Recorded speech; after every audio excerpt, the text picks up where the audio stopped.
Tulikuwa tunakaa kwake tu kama brother na tulikuwa tuna mikataba yote ya kazi. Alikuwa anatusupport tu. Ila sasa nadhani tutakuwa na mikataba ya kazi rasmi, nafanya kazi Wanamani Gang. So umetoka Wanamani au bado uko? Sasa hivi nimerudi tena Wanamani Gang. Kwa sababu wote ni binadamu, tunakosea. Brother kaniweza kunisamehe.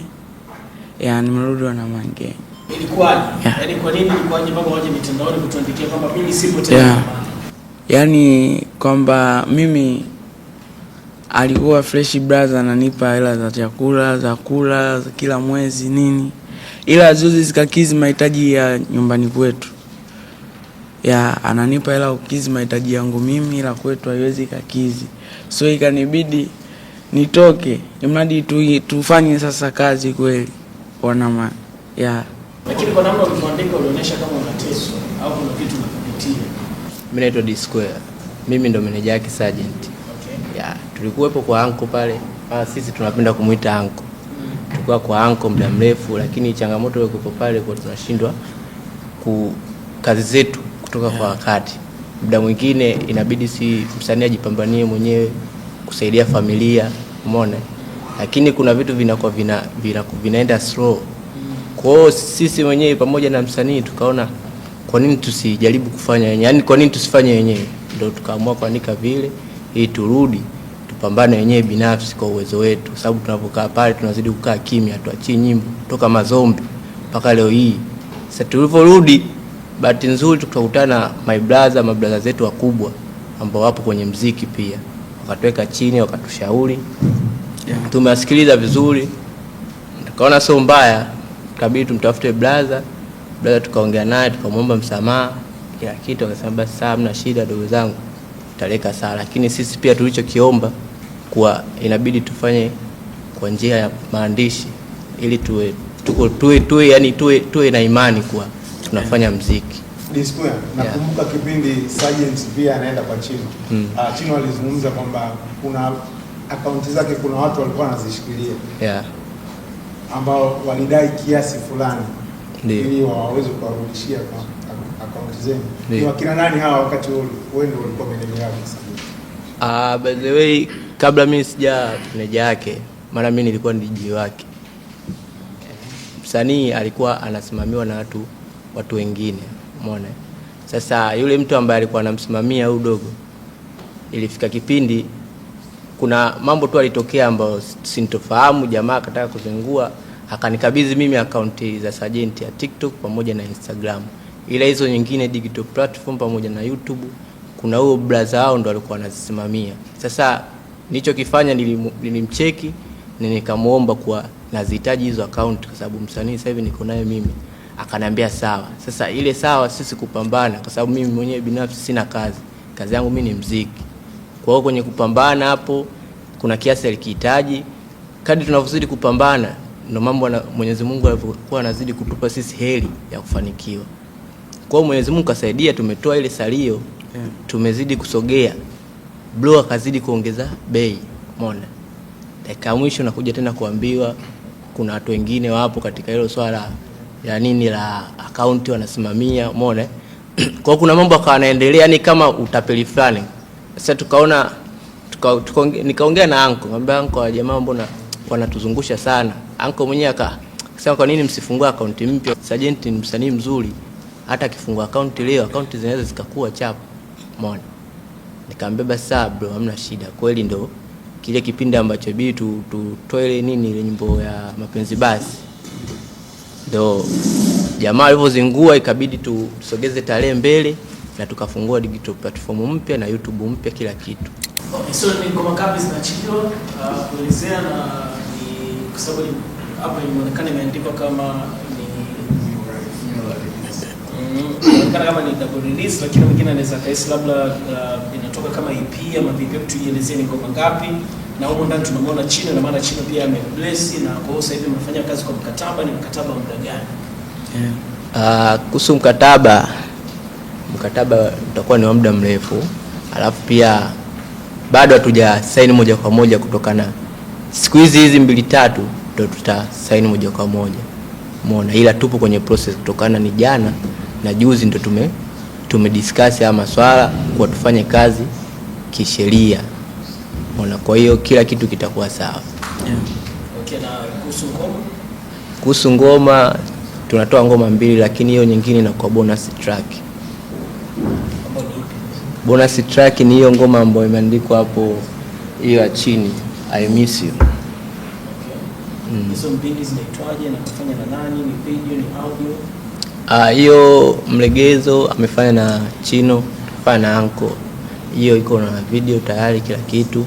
Hizo nyingine Faraway amefanya na Black Stone. Hiyo video tayari nayo ishaandaliwa, ila bado hatujachukua, bado ipo kwa director. Na hii ya chini ipo ni audio ambayo hiyo bonus track. Hapo kwenye mkataba nilipenda kujua kitu kimoja. Tumeshuhudia wasanii wengi sana wakipitia changamoto kwenye mkataba wanapoamua kutoka katika hizo leo. Ndio. So ninyi mmejipangaje kwenye hiyo mikataba yenu na wana Gang? Endapo Sergeant akiamua kwamba kutoka kuvunja mkataba, isije kutokea shida labda kuambiwa kulipa pesa fulani. So ninyi tunanijue mmezingatia nini kwa upande wa msanii na lebo kuweka sawa hiyo mikataba, endapo akiamua kutoka isije kuleta shida kama kwa wasanii wengine ambao wanasumbuka na lebo zao? Kuhusu swali loloongelea kwenye mkataba, kila kitu kiko sawa, kutokana sio sisi peke yetu ndio tunaamua, hata sisi tuna wakubwa zetu ambao kuhusu swala la mikataba lazima tuwashirikishe wanasheria wote kwa ujumla, watu ambao wanajua muziki na 1 2 3 inabidi viwepo, ni muhimu. Kwa hivyo vyote vimeorozeshwa kwenye mkataba. Sewe kesho na kesho kutwa kitokea chochote, mkataba unaweza kutusaidia sisi na mwanasheria wetu. Ndio ulikuwa unamsimamia Sergeant na Patin. Na mara kadhaa Patin amekuzungumzia sana kwenye interview zake. Kwa hiyo ni moja kati ya sababu zilizofanya watu wawili wakawa wana ile migogoro yao iliyosababisha kila mtu aanze kufanya kazi zake kama solo artist. Ndio. Nataka kufahamu wewe kama manager kwa sasa hivi mahusiano ya msanii wako na rafiki yake wa zamani hapo. Kusema ukweli, sasa hivi washakuwa wasanii ambao wako kwenye tuseme ni vibe, tuseme hivyo, kutokana kila mtu anapambania nafasi yake. Kwao tunakosa ule muda ambao kukaa chini, kukutana, kudiscuss, labda kukutana ni kwenye show.